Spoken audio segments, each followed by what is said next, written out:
Hello, everyone, and welcome to Edison TV. I'm Jyoti Prakash, healthcare analyst here at Edison.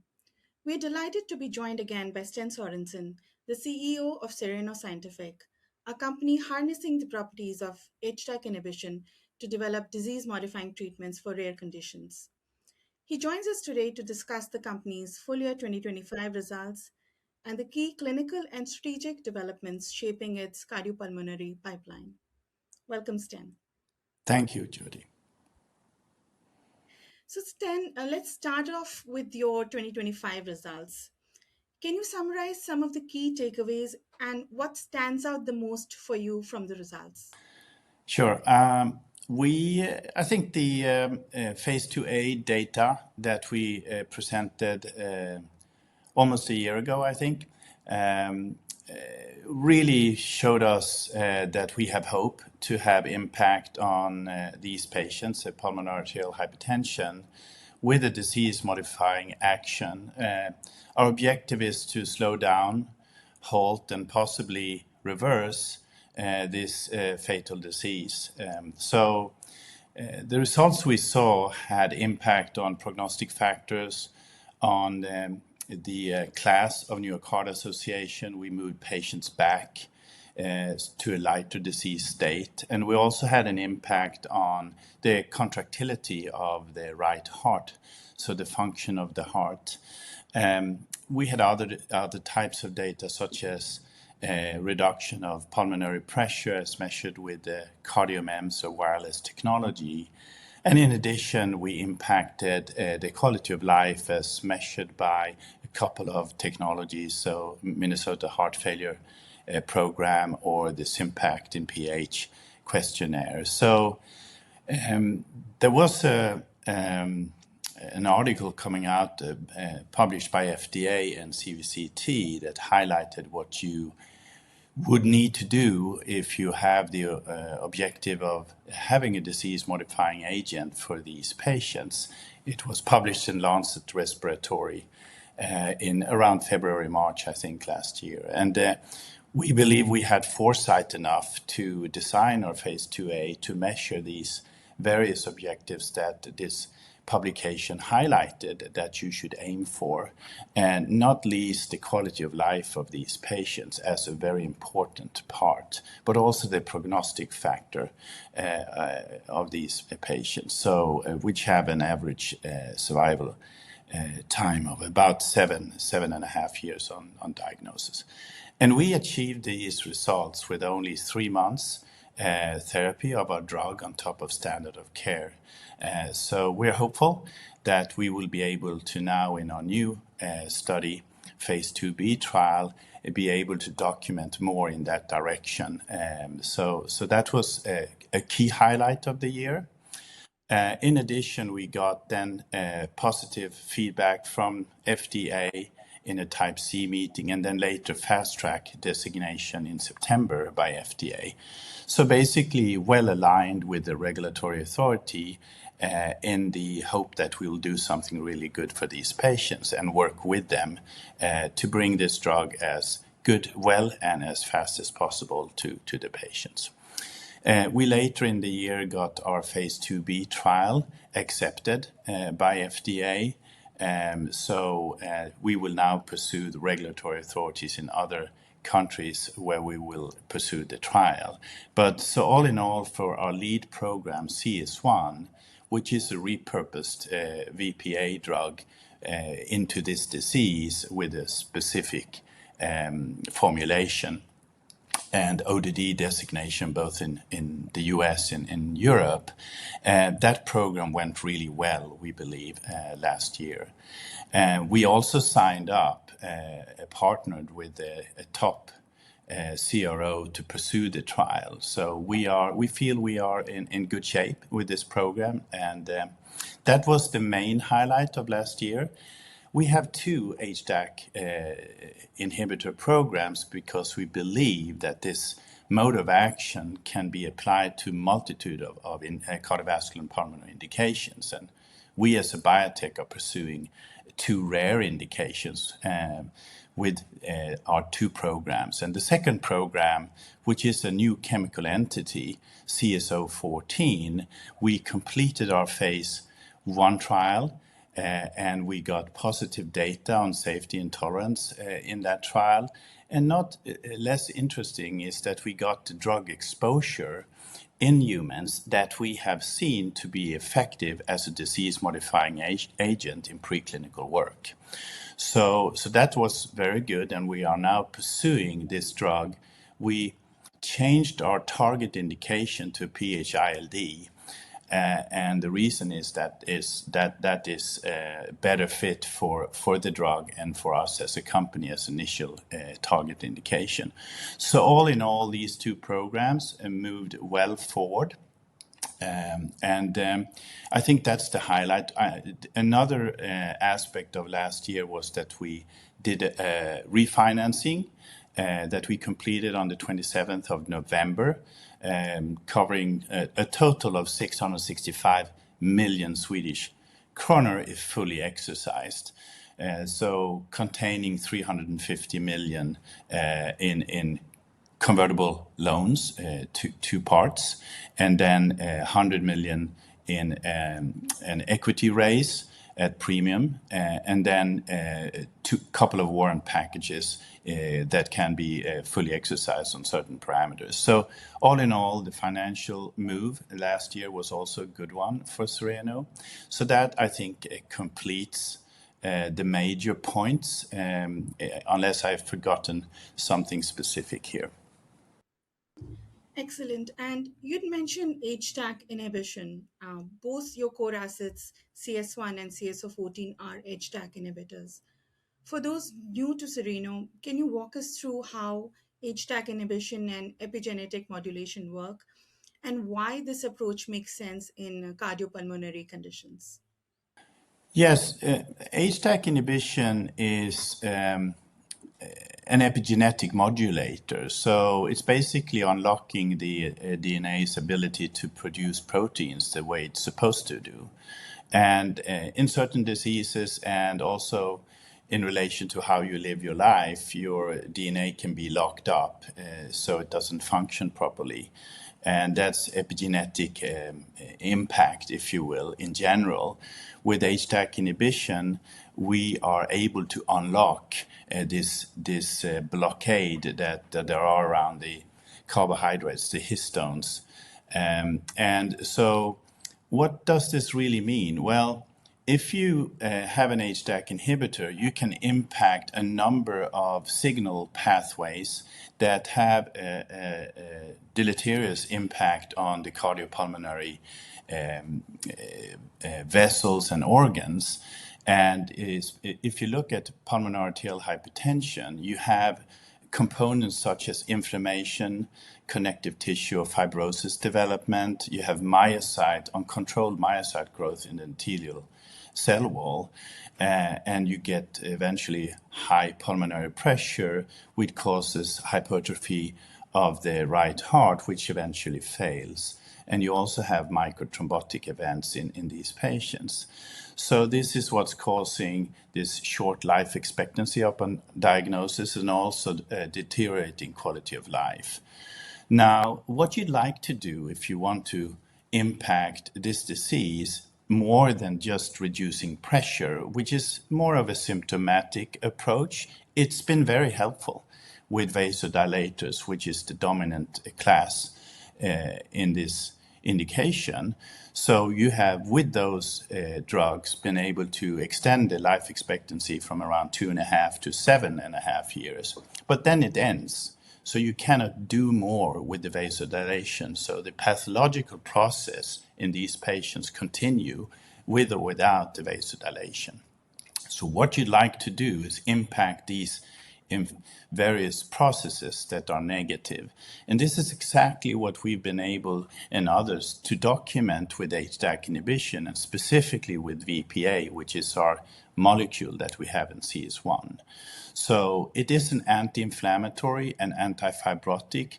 It has a slowing down of remodeling of myocyte growth.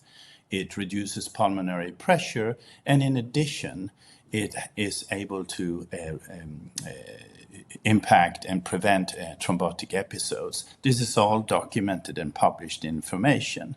So when we decided to select an indication, we chose PH as the most promising one to start with for Cereno, and hopefully then to have a very valuable impact for these patients. So, and this is what you'd like to achieve, is you'd like to slow down these processes, halt them, and maybe reverse this pathological process. And this is exactly what has been documented in preclinical work, both prevention and reversal of vessel and cardiac pathology. So we are very hopeful, and we think that what we saw in the Phase IIa trial was indications of these characteristics that this mode has. If you compare this mode of action to other new agents, such as, for instance, sotatercept, which is a monoclonal antibody, a TGF-beta trap molecule, it's a much more narrow approach. So it operates around TGF-beta. HDAC inhibition has an impact more upstream and on multitude of pathways. And we believe that that is a more holistic approach in these patients and should be more effective when it comes to disease modification. So that is, this is also why we believe that we should pursue more than one indication. We believe we have a repeatable biology here in a small molecule that's very safe and well tolerated. It's been in man for 50, 60 years, VPA, for other diseases in much higher dosages. So we believe we can apply this mode of action to other diseases, and that's exactly why we pursued a new chemical entity as a second generation HDAC inhibitor, and that's CS014. And there are several proof of concept studies published in around 600 articles of VPA, and other publications of proof of concept efficacy beyond PH is in IPF, so in lung fibrosis. There's also in liver fibrosis, kidney fibrosis, and in myocardial infarction, etc. So we chose to pursue a second indication that's more into the lung tissue pathological processes, so lung fibrosis, and we chose PH-ILD, pulmonary hypertension, interstitial lung disease. So that's the target for CS014. Right. And just talking about your primary asset, CS1, it's about to commence Phase IIb studies, and the Phase IIb design is quite different from what we've historically seen in PAH.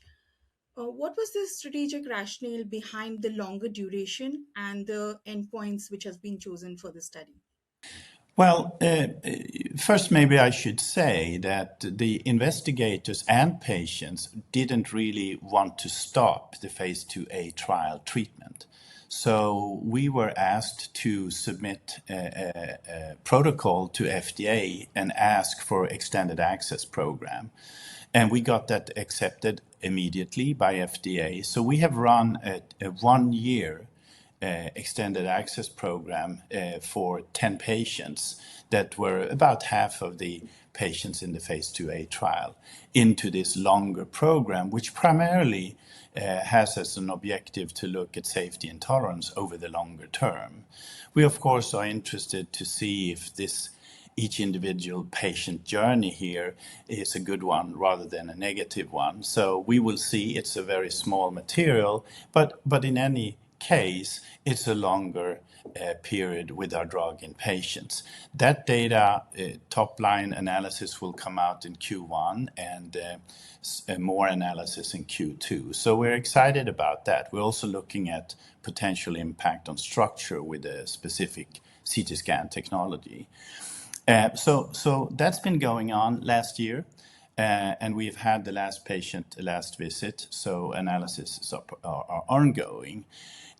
When it comes to the design of the Phase IIb trial, we have, of course, taken notice of the FDA's and the experts' publication and also view on what should be pursued in new trials in this indication. And if you especially are interested in disease modification. So we have constructed the design that way. And for a disease modifying agent that is not primarily a dilating agent, but expects to have impact on the pathological processes, it's beneficial to have a longer period when you study this drug on top of standard of care. And that's exactly what we have done. So we have 36 weeks in the first therapeutic window, so to speak, on top of standard of care. And then we swap the patients from placebo to active therapy, and then we continue the trial unto 60 weeks. And there is a smaller window where they are not on drug. And the reason for this design is that the longer period, but it's also for patients in this trial all of the patients to get active drug. There's also a possibility to see if the drug therapy has a lingering effect, which it hopefully should have after these 36 weeks. And that would highlight, to some extent, the disease-modifying capacity of the drug. Right. And if you just look at the competitive landscape, there has been some important news flow in the space recently, including the seralutinib phase 3 trial outcome. How do you interpret the implication of the results on the PH field, and what kind of read across do you see for CS1? Well, I think first and foremost, we are in this business to help patients, and we are passionate about it. So we'd love drugs to succeed in their, vision and ambition to help these patients. So it's always negative when a drug program fails to prove what it's aimed to do. We think. I've been in the heart failure space most of my life and been able to add therapy to standard of care and improve survival with 30% plus in 2 previous journeys with beta blockers and MR antagonists. And at that time, there were a couple of agents. Now there are 7. So if you have a deadly disease with a really bad prognosis and pathological deterioration, there is room for a multitude of therapies to help these patients, and probably also needed. So in heart failure, traditional heart failure, that was the case. And we believe that PH is research on PH, probably due to this orphan nature, is 30 years behind the heart failure research. And we are one of the movers here.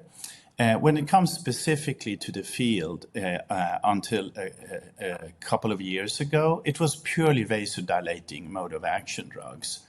And then sotatercept, TGF-beta that we talked about before here, came as a new agent. It's always difficult with new agents because you don't know if they're going to be safe, well tolerated, and effective. And in the case of TGF-beta, it has its drawbacks when it comes to safety on bleedings and also pericardiac effusion and also on tolerance. But it's effective at least up to 6 months. Whether or not it's a disease-modifying agent, I think has to still be documented and proven. This is a very narrow approach. With seralutinib failing in phase 3 was one of the newer mode of actions that it didn't seem to be effective enough in that trial. So we'll see if that program will continue or stop completely. We also saw last year Keros Therapeutics wanting to pursue a second generation, if you will, after sotatercept with a better profile than when it comes to safety and tolerance than sotatercept or Winrevair, but failed in Phase IIb due to exactly pericardiac effusion, which is very dangerous. So I'm a bit surprised actually that GSK are going for the same axis. I think it's if they're able to be safer and more tolerant, that is a great thing, I think. But the jury will be out on that one, on the B35 acquisition that was made last week, I think. So this leaves the field quite open for a once daily, very safe and well tolerated in man in much higher dosages. And so far, very well and safe, tolerated and safe in the PH trial we have pursued so far. And we are pursuing it in much lower dosages than has been in man for these 60 years. So a once daily, safe, well tolerated drug, if it's now effective and a disease modifying agent, it would be able to add to all the other standard of care drugs, including Winrevair. And I think it would be a preferred choice eventually to be added very early after diagnosis to get the full impact of the disease modifying capacity. So, Sten, turning to your second asset, CS014, you recently broadened the clinical focus towards PH-ILD, and you touched on this a bit. But what drove this decision, and what should investors look for as the next key milestone from this program? Well, we believe that we already have very strong signals in pH. With our CS1 drug in Phase IIa and in preclinical work. And in addition, with CS014, we had impact on plexiform lesions and fibrosis in a pH model. So we have a good standing, we believe, with our drug, and remembering that CS014 is a deuterized version of VPA, so new generation and improved molecule. We felt that the hurdle in IPF is quite high for new agents. A lot of agents have failed. The programs are very long and large. And we felt that PH-ILD, there's even higher unmet need when it comes to agents. So from a scientific platform point of view, we believe that PH-ILD is closer to the data we have, and that the hurdle in terms of time and cost is lower and the need is higher. So these three components play for PH-ILD for our agent as the first indication. That doesn't preclude IPF as we move forward later with this drug in expansion of indications, of course. We are now pursuing our documentation work, if you will, the paperwork, and eventually discussions with regulatory authorities and experts around the world to bring forward a Phase II program to FDA and other regulatory authorities for the program for CS014 in PH-ILD. And we expect to have that submitted and accepted by the end of this year and start a Phase II program next year. Excellent. And Sten, during the CMD, which was recently concluded, you mentioned that partnering discussions are ongoing. Where are you in that process now, and what would be an ideal partnership look like for Cereno? So we have been exposing, so to speak, telling the world and potential partners around the world, both global players, specialty players into the orphan disease or PH specifically, as well as local or regional players in, for instance, Japan, Asia, etc., about Cereno and what we're doing, and what we're doing is a pioneering effort with this new mode of action. So these discussions are with some partners closed, and with other partners they're still ongoing, and they're shifting compared to what stage we are with the company. And as we're moving forward, discussions continue or change direction. So I would say that we are in an exciting phase now. A lot of things, as you heard before, are happening in the PH field with the drugs that are there. We saw an acquisition of B35 last week by GSK. A drug program failed in phase 2 last year and in phase 3 this year. So two mode of actions that didn't really come out well in the trials. And so there is a strong need and a strong appetite, we believe, for drugs that can make a difference. And we sense that in our discussions, and that's where we are, basically. And it's a changing field. So I said on the Capital Markets Day that I think that we will do some kind of deal this year between Cereno and a partner.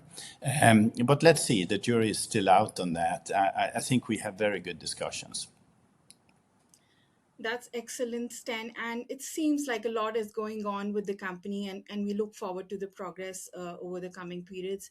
But as we look ahead, can you quickly summarize the most important upcoming milestones for Cereno, which would be of greatest interest to investors? So the first milestone that's coming up is actually some readout of the extended access program for our lead program CS1 in PH. So we'll get some information out in this quarter and some more information in Q2. That's the first information and milestone. I think it's going to be really interesting. The second milestone of very high importance is the first recruitment into our Phase IIb trial, which we expect to happen in Q2, towards the end of Q2, I would say. And then that program is rolling. And we remember we are going to run this program on 3 continents, so US, Europe, and South America. So it's a 65 sites program with around 125 patients around the world. So there will be several milestones as this program progresses over the year that we will be able to report on. So those are the two major milestones this year. And then, of course, the submission and acceptance by regulatory authorities of the Phase 2 program for CS014. Those are the key things this year. And of course, I hope to be able to report something in relation to partners. Thank you, Stan, for your time and for sharing these insights into Cereno's strategy and upcoming catalysts. For our audience keen to learn more about Cereno Scientific, please refer to edisongroup.com for our ongoing coverage of the company. Thank you again, Stan.